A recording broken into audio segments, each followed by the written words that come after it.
Morning again. Now I'm going to try to redo the 10.5 lecture so that you can hear it as well. This worksheet is on Sakai under the resource tab, so you can find it. At the end of the worksheet is the homework you're to do. So let's look at this first. Find the domain of each function. Domain, domain x, domain x, that's the x values. So when we have a fraction, we're worried about the denominator only. Set the denominator equal to 0 and solve. X cannot be 1. That means there's an asymptote, a dotted line, if you will. It will never cross over the 1. There will never be a value there because it's undefined. You can't have a 0 in the denominator. Okay, that's what we mean by asymptote. Here, we do the same thing on B. X squared minus 4 equals 0. X squared is 4, so x is plus or minus 2. So here, plus or minus 2 is where you cannot have a value. That's where the asymptote is on that particular graph. Now let's look at 2a. Find the horizontal and vertical asymptotes. Well, the horizontal are these x ones. So you set this equal to 0 and solve.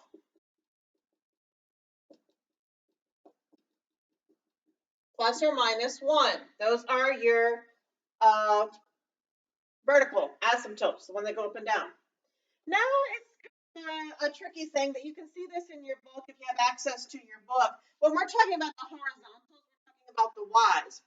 As long as the biggest exponent of the variable is in the denominator, it's y equals 0, or the x-axis. Okay, this y equals 0, the x-axis.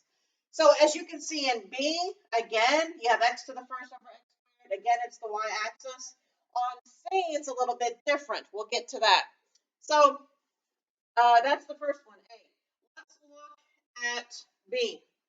For the vertical, you take the denominator, set it equal to 0 and solve. X is plus or minus 2. Square root of 4 is 2.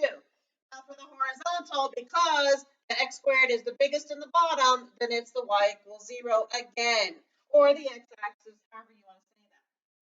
Now let's look at C. This is a little bit different issue. If your degree of x is the same, or you're higher in the numerator, you're going to have to do long division. I hope you remember how to do long division. First, let's do the vertical. It's easier.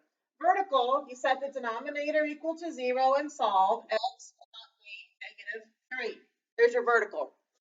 Now, that would be your vertical at -3, a vertical asymptote. Now we do long division. X plus 3 into 2x plus 1. You don't remember how to do this? It is in your book. You could also look at tutorials online. X times what is 2x? 2. 2 times x is 2x. 2 times 3 is 6. What do? Change the signs. 1 minus 6 is -5. The remainder doesn't matter. Here's what matters, okay? So literally, that means the horizontal is y equals 2, whatever's up here. So here's your horizontal, here's your vertical. Let's try the next one. Again, for vertical, denominator equal to 0 and solve. -2. Next one, x squared over x. We have to do long division. Here we go.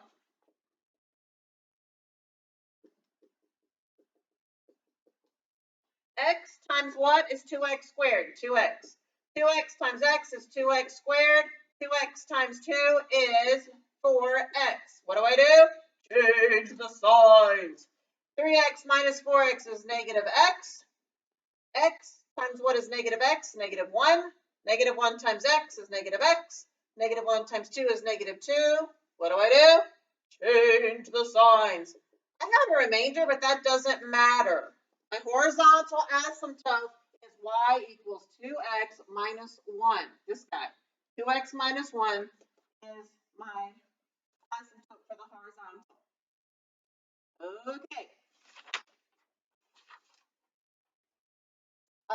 3. Now we're up to, we did 3. We're over to 4. Let me move my board just a little bit so you can see this better. Okay, here we go. Now I'm asking you on the last two to actually sketch these two, next two, to sketch the graph. Well, you need to find all the asymptotes first. So for the vertical, we say x squared minus 1 is 0, x squared is 1, x is plus or minus 1. Cannot be there. For the horizontal, the x squared is highest in the denominator, so it's y equals 0. So when I go to draw the graph, here's what I know. 1 and negative 1, there's going to be this little asymptote. It's not really a dot, it's just an asymptote. It means it doesn't cross there. Also, for my horizontal, it's the x-axis, or y equals 0. Now I have to figure out, where does everything fall in line here? Where do I actually draw the graph? Two choices. Number 1, plug it into your calculator, which is what I would do. Or number 2, you can do an XY chart. I will do an XY chart here for you. I'm telling you, this is the cumbersome way. I did 0, 2, 3, negative 2, and negative 3. When you plug in 0 for x into this, you end up with these answers. Negative 3, you plug in a 2, you get a 1. You plug in 3, you get 3/8. Negative 2, you get a 1. Negative 3, you get 3/8. So I plotted 0, negative 3 here, and that tells me, looks like that. And then if you plot 2, 1, 3, 3/8, it tells me it looks something like this. If you plot negative 2, 1, and negative 3, 3/8, it tells you it looks something like this, okay? Kind of a cute little graph. It will not cross the asymptotes. That's where it's undefined. It does not exist. Let's look at our next one. Again, vertical and horizontal. So you want to take the denominator for the vertical, set it equal to 0, x squared is 4, x is plus or minus 2. That's an asymptote. I say it is not equal because that's where the asymptote is. Now we have x over x squared. Again, that's a good thing. Y equals 0. So let's draw a picture. 1, 2, 3, 4. Some of you want to use graphing paper, no problem. There's an asymptote at 2. There's an asymptote at negative 2. And y equals 0, which is the x-axis. Okay? Now we have to figure out, where does this fit in? What does it look like? So one way is to do an XY chart. The other way, which I would do, plug it in on the calculator. I tried 0, 1, negative 1, 3, and negative 3. Yes, negative 3. You can see negative 3. Okay. Plug in into this equation is 0, you get 0. Plug in 1, you get negative 1/3. Negative 1 is 1/3. 3 is 3/5. And negative 3 is negative 3/5. Plot some of those points. 0, 0. 1, negative 1/3. Negative 1 is 1/3. So what this tells you is, it looks like this. It's one of those squiggly things, like a tangent line. Okay, it looks like that. One of these guys. And then we plot 3 is at 3/5, which is up here. And this guy, if you do a few more points, you'll find looks like that. Negative 3 is at negative 3/5, and again, it looks just like the last one.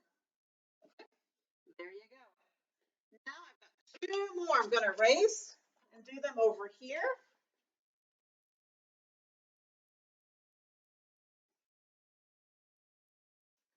I'm going to pull my screen over just a little bit so you can see me perhaps a little better. You see that? Yes, you can. C.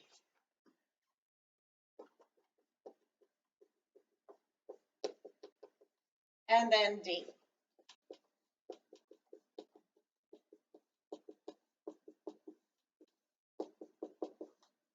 So for the vertical and the horizontal, denominator equal to 0 and solve. X is not negative 3. Horizontal, notice I have x over x. I have got to long division. 2x plus 1 divided by x plus 3. X times what is 2x? 2. 2 times x is 2x. 2 times 3 is 6. Change the signs. That's a remainder. So you got y equals 2. When we draw our graph, y is 2 is here. X can't be negative 3. 1, 2, 3 is here. And you see, how does this whole thing fit in there? You can do an XY chart. I can tell you right now, it looks like this and this. All right, do your XY chart. That will verify for you. Let's do the vertical and the horizontal on the last one. X plus 2 equals 0. X is negative 2. Not negative 2, that's your asymptote. X squared over x, gotta do long division. X plus 2 into 2x squared plus 3x minus 5. X times what is 2x squared? 2x. 2x times x is 2x squared. 2x times 2 is 4x. What do? Change the signs. I have negative x minus 5. X times what is negative x? Negative 1. Negative 1 times x is negative x. Negative 1 times 2 is negative 2. What do? Change the signs. I have a remainder, but it doesn't matter. This is what I need. Y equals 2x minus 1. Now we're going to graph this guy.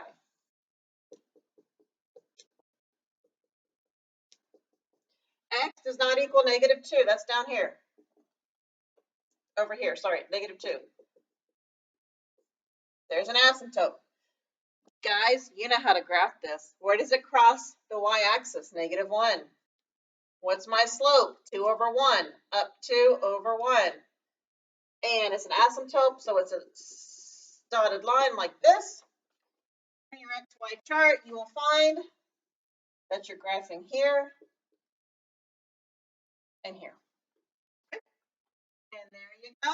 That's your 10.5. This has video and sound. I miss you guys. Bye.